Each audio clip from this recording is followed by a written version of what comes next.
Bună, dragilor, și bine ați venit la o nouă filmare. De această dată te invit la o citire generală, în cadrul căreia vreau să văd ce mesaj are Universul în acest moment să-ți transmită când tu ai intrat pe acest videoclip. Hai să vedem așadar, din punct de vedere personal, profesional, financiar, dar și surpriza pentru sufletul tău.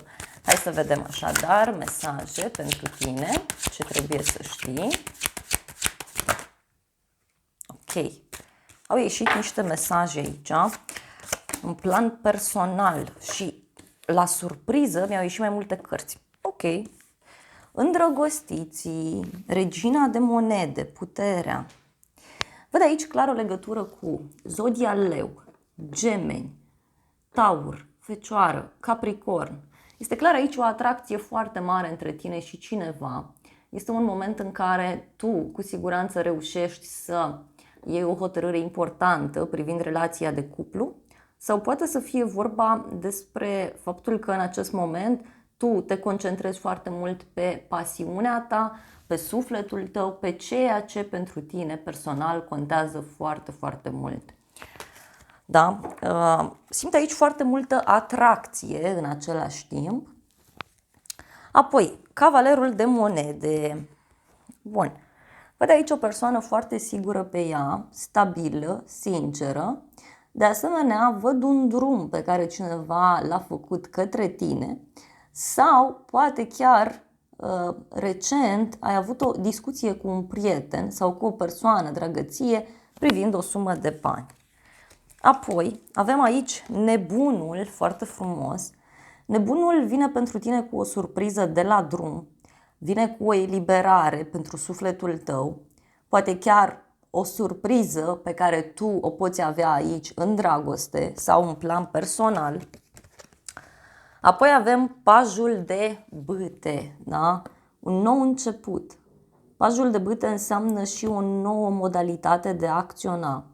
Poate aici vrei să mergi să te distrezi, să încerci ceva nou, poate te gândești serios să cunoști o nouă persoană sau poate te împrietenești cu cineva. Dacă te afli într-o relație de cuplu, aici văd clar faptul că tu vei avea parte de o surpriză din partea acestei persoane. Văd o atitudine foarte adolescentină a cuiva. Hai să vedem cavalerul de monede. Da? Cavalerul de monede. Uite, niște bani pe care cineva poate ți-a oferit sau poate să fie vorba aici și despre faptul că ai mers, ți-ai cumpărat ceva sau te gândești să mergi undeva să-ți cumperi ceva pentru sufletul tău. Și ce mai văd este faptul că cineva a avut o discuție aici în legătură cu o sumă de bani.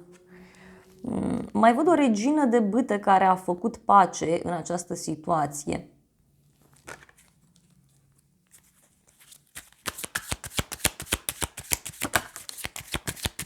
Ok, surpriza ține, nu știu, o petrecere surpriză. O bucurie mică pe care o ai de la un prieten, de la o persoană dragăție. Cineva vine către tine cu o veste foarte bună, o veste de pace, o veste de liniște. Cineva vine către tine cu o propunere de suflet, aici văd clar, însă pentru cei singuri poate să apară și o nouă iubire sau o nouă persoană. Este o surpriză pe care o ai aici, poate pe zona de online, deci pe zona aceasta a internetului. Hai să vedem, pajul de bâte.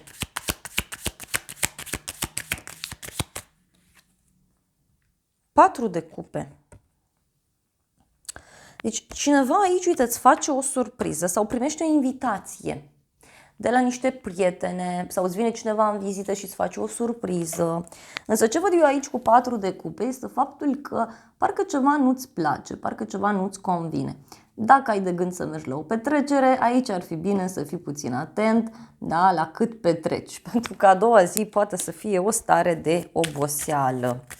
Hai să vedem încă un mesaj. Pentru că văd această idee de distracție, de relaxare, ideea aceasta de a încerca lucruri noi. 9 de cupe. Deci aici o văd foarte multă bucurie pentru tine. Foarte multă bucurie și fie o încredere mai mare pe care o ai în forțele proprii, fie este vorba despre un moment în care mergi să te relaxezi, te simți bine.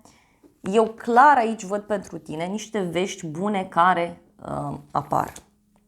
În continuare, avem regina de bâte, deci din nou această persoană, o legătură cu zodii de foc, leu, berbec, săgetător. Este o persoană aici foarte pozitivă, energică, este cineva care îți ridică moralul. Este o persoană cu un suflet foarte bun, este o persoană liniștită și avem cavalerul de bâte. Deci aici e ca și cum devii celebru peste noapte. Da? Ești o persoană care își urmează foarte mult o pasiune, mai ales cei care investiți mult în pasiunea voastră, acolo să zic că poate să apară, de ce nu, un succes. Dragostea poate să apară pe la muncă sau poate discutăm despre o propunere pe care cineva ți-o face. Este o propunere legată de un nou loc de muncă sau pur și simplu poate unii mergeți la cumpărături, mergeți să faceți ceva pentru sufletul vostru. Avem un 7 de spade, deci aici poate este o perioadă în care vrei să faci lucruri pentru tine, nu te interesează părerea celorlalți, da? Persoană, văd aici cu părul deschis, cu părul roșcat, îmi vine să spun. 5 de bâte. Deci aici, nu știu, poate să fie o oarecare ceartă, discuție în contradictoriu, poate e ceva ce nu-ți place, ceva ce nu-ți convine. Te lupți pentru a ieși în evidență, te lupți pentru a rezolva ceva important. Hai să vedem cavalerul de bâte, pentru că acest cavaler de bâte vine clar cu o deblocare, cu o rezolvare.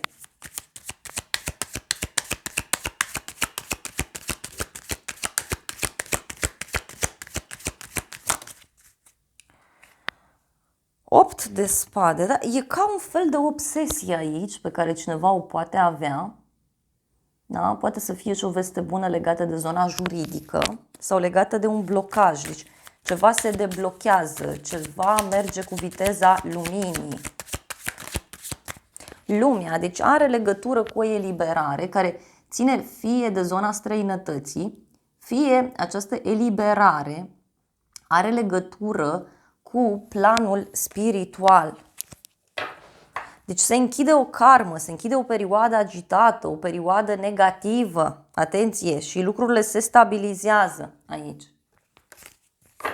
Hai să vedem surpriza pentru tine. Avem 4 de monede, deci surpriza are legătură fie cu o sumă de bani, fie are legătură cu o persoană care este mai zgârcită sau o persoană care este foarte sigură pe propria persoană. Da? Justiția, wow, deci o hotărâre aici pe care cineva o ia. Poate este vorba despre faptul că ți se face dreptate într-o anumită situație. Este o hotărâre importantă, 3 de monede, deci poate are legătură cu o hotărâre la muncă sau are legătură cu finalizarea unui proiect. Da? Pentru unii poate să însemne și un moment în care se rezolvă ceva important în legătură cu o problemă, cu niște colegi, cu niște prieteni. Pentru unii poate e vorba de un triunghi amoros. Poate să fie și asta.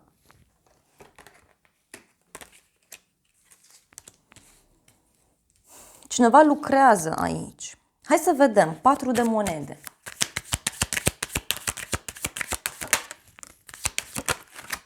Wow! 4 de monede vine clar, uite, cu o deblocare, cu o veste fulger care ține de zona justiției sau este o deblocare, o veste fulger care ține aici de faptul că ți se face dreptate. Da?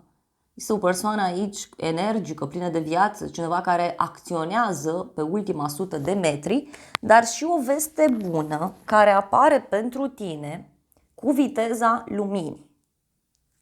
Mai văd o legătură pentru unii cu zodia balanță. Leu, berbec, deci Uite, e cineva care ia o atitudine, deci e vorba de un șef, de un împărat, partenerul tău, tatăl. Este o persoană care pune capăt la ceva, la o situație toxică. La o situație toxică. Justiția avem aici.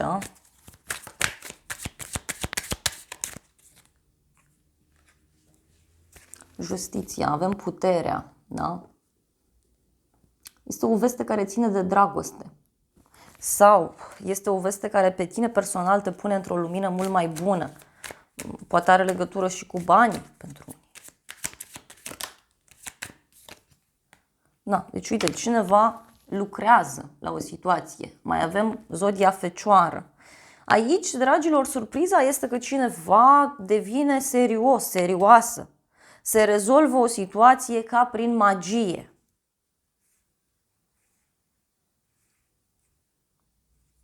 Pajul de bâte, 10 de cupe, 3 de monede. Deci, poate este o veste bună pentru familia ta, pentru casa ta.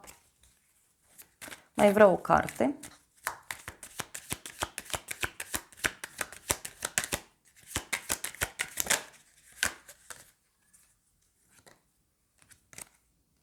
Na, are legătură cu o nedreptate aici pe care cineva a făcut-o. Sau cineva ia atitudine și rezolvă o situație, taie răul de la rădăcină, cum s-ar spune. Pentru că e o situație aici puțin stresantă, văd eu. Da? Ceva care a presupus să aștepți mai mult timp. Și aici, uite, surpriza este o revedere sau niște mesaje pe care le primești pe zona de online. O decizie la nivel mare care se ia. Dar, wow, pentru unii poate să fie vorba și despre o propunere de dragoste serioasă. Deci e cineva de care ziceam eu că devine serios, începe să acționeze. Hai să vedem oracolul acesta ce spune despre surpriză, pentru că eu personal sunt curioasă să vedem surpriza.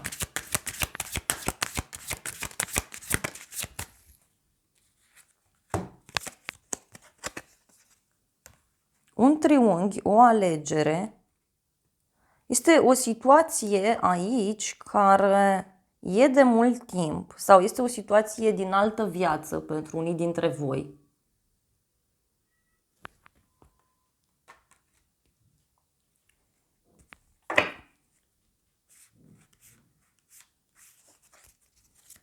E o alegere a cuiva.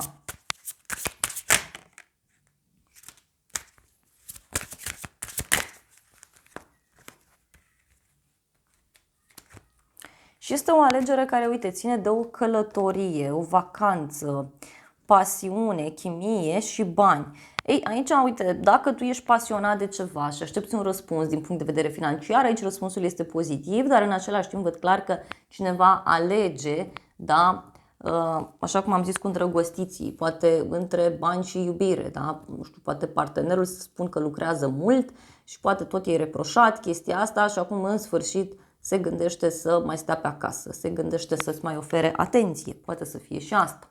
Da? Dar e o persoană aici care, repet, trebuie să aleagă. Mai vreau o carte. Deci asta e surpriza. Hopa. Surpriza vine pe zona de online, da? Surpriza vine printr-o comunicare, prin niște discuții și care țin, uite, de o nouă casă undeva în depărtare sau o nouă iubire care apare undeva la distanță. Poate să fie și asta. Și tot mi-apare bărbatul ăsta brunet sau o persoană foarte sigură pe el, pe ea. Dragilor, acestea au fost previziunile de această dată. Eu vă mulțumesc pentru atenție, vă îmbrățișez cu drag, vă mulțumesc că mi-ați rămas alături până la final și nu uitați că dacă doriți o analiză pentru sufletul vostru, găsiți oricând pe noua aplicație Cristina Zurba Tarot, disponibilă atât pe iPhone cât și pe Android. Aveți și site-ul oficial, vă invit cu mare drag acolo oricând aveți nevoie de o ghidare și să ne revedem cu bine și data viitoare, o zi sau o seară cât mai frumoasă îți doresc.